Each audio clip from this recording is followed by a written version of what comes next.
people who feel like they're just a tiny bit above you on the beauty hierarchy, we really trying to go in so hard. And I'm like, you're a regular looking Black woman too. We're all regular looking.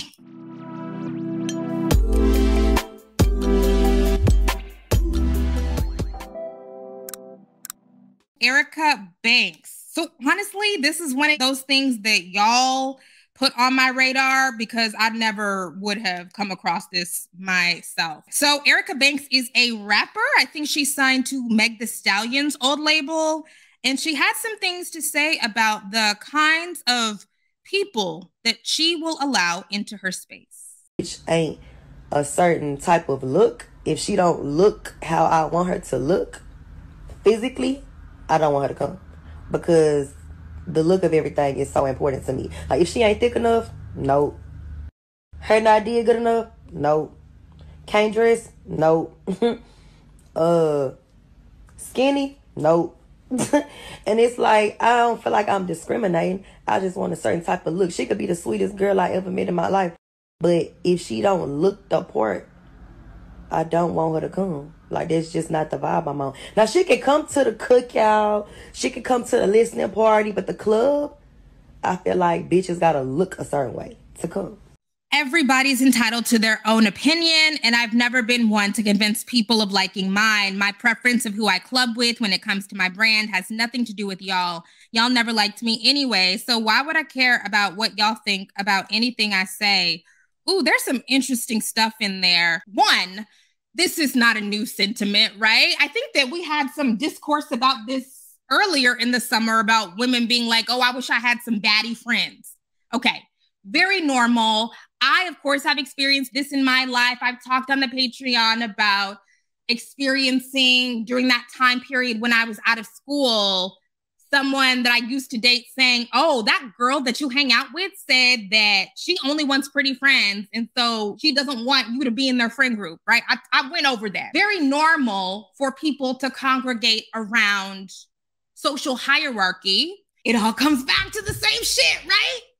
If we're talking about the kinds of commodities that women have access to, beauty is the primary commodity that women have access to. So we're going to congregate around beauty, or we're going to congregate around money, right? Another physical currency, or we're going to congregate around, we're all in the same sorority. Am I surprised? No. Do I think that she set herself out here to look very, very foolish? Yes, yes, yes, absolutely. Because you know, the first thing that people do when you say, I only hang with bad bitches, I only hang with the pretty girls, I only hang with the girls who can match me, the first thing that they're going to do is zoom in. They're going to zoom in on those Instagram pictures. They're going to look at the Twitter pictures and say, ew, like, who are you? And girl, you're right.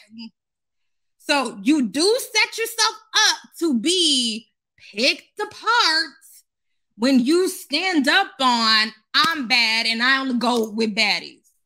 Because I know her mentions must be a mess. Oh, the Instagram comments must be a mess. Of people being like, you think you cute, you ugly bitch, and right? I don't condone it, but women are shallow. You find the mixed chicks hanging with the mixed chicks, light-skinned girl groups, dark-skinned girl groups, and so on.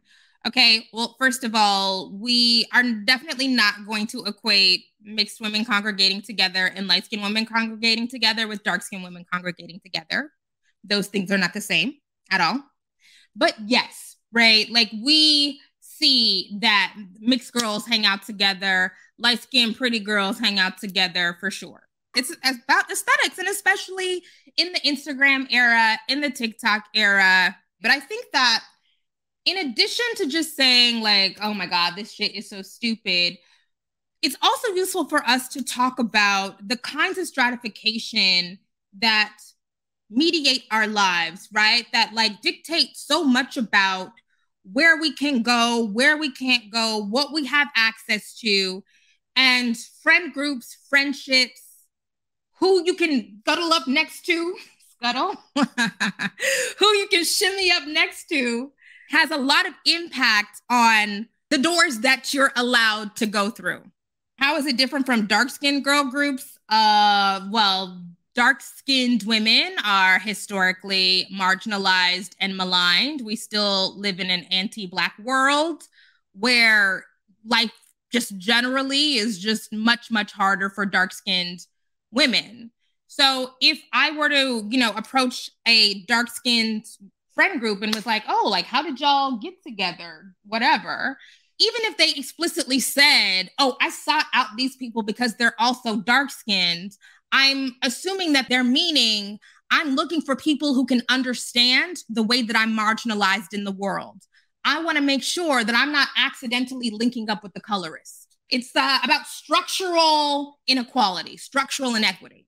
When it's light-skinned girls, mixed girls coming together, they are leaning into structural inequality. They are trying to exploit marginalization. They're trying to exploit privilege. And I think that that's really an important difference there. I think that particularly when we are talking about women and appearance, it is so specific and pernicious.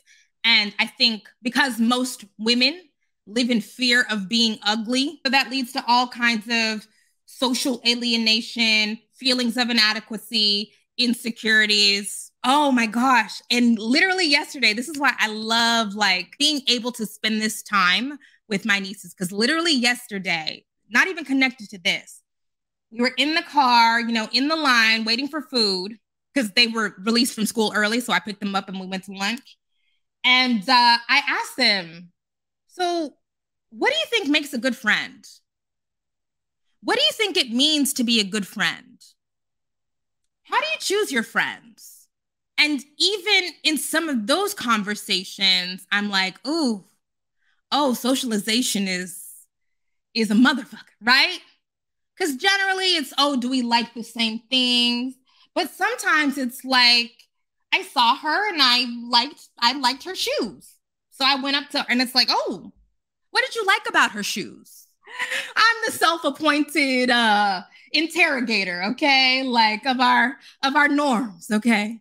Of our mores.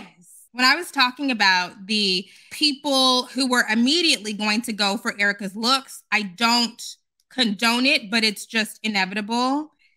Here is Ravine the Dream saying only pretty women can hang out with you when you are drop dead looking at best is something. Now, don't condone it. Don't stand behind it. But what this has actually made me start thinking about is how normal it is for people all over the internet to talk about my physical appearance, okay? And I wanted to talk about this. I've been meaning to say this because I don't want to be petty. I want to say this and be just so honest and not be petty, okay? Safe space, safe space, safe space. Every single day, I do get positive reinforcement on my physical appearance. Obviously, I talk to men. I talk to men who like me and want to have sex with me and, whatever. But random people comment positively on my physical appearance. I go out in the world, they comment positively. On the internet, there is a mix of positive and negative. But when people don't like me, when I say something people don't like, the first thing they do is, you ugly, insecure, jealous, big nose, monkey. And after that Nikki shit, all up in my text messages, you ugly, gorilla nose, nasty bitch. I'm like, now, thankfully, I get enough positive where I can block out the negative. But something I've always been wanting to talk about is I'm a regular looking Black woman. I know it. I'm out in the world. I see regular looking Black women. Oh, I know who's at the top. I know who's at the bottom. I know who's in the middle. And I always have to bite my tongue because so often it's those like people who feel like they're just a tiny bit above you on the beauty hierarchy who be really trying to go in so hard. And I'm like, you're a regular looking Black woman too. We're all regular looking. There's something so interesting about the way that we engage with the beauty hierarchy that people who believe that they're a 7.7 will say to me, you ugly, nasty, big nose bitch, you're a 7.2. Shut your fucking mouth, ugly bitch. I'm a 7.5. I'm like, we all in the same boat, Baby, we see each other. And it takes a lot of restraint, frankly. It takes a lot of restraint to not be like, You could be my cousin. What are we talking about here? Don't you see how crazy this is? How nonsensical it is? For you to stake so much into this reproduction of this idea of looking like this makes you valuable, or I'm going to listen to you. If you look like this, then you deserve, like, I'm like, depending on the street corner you're standing on, we're rated the same. So what are you getting out of this? But I don't say that. I don't say that because that's not productive. It's very common, right? We're all trying to stake our claim in the hierarchy, get access to as much privilege as we can, as many resources as we can. And yes, that does require denigrating some people and elevating some people. And if you're a woman, it's going to be looks a lot of the time. People have done that to Ari Lennox. You know, Ari Lennox's bad bitch transition. And you know what? I might have undergone a bad bitch transition myself. I have to be honest. A part of my bad bitch transition was a very painful breakup, but a very devastating breakup. But, you know, Ari Lennox, after people comment on her nose and the way that she looks, we can absolutely connect that kind of chatter to the transitions that people make aesthetically. Not to say that I know Ari, I don't know what's in her mind. Maybe this is something that she always wanted to try. I feel like I always just wanted to have the time and the energy to put on cute clothes and do my hair every day and get my nails done all the time. And now that I have that time and energy, I'm gonna do it. But also, there's rewards. Yeah, there's rewards for sure. So we can't get mad at people who make the bad bitch transition, who make the bad bitch turn. We have, you know, the Erica Bankses of the world saying the quiet part out loud.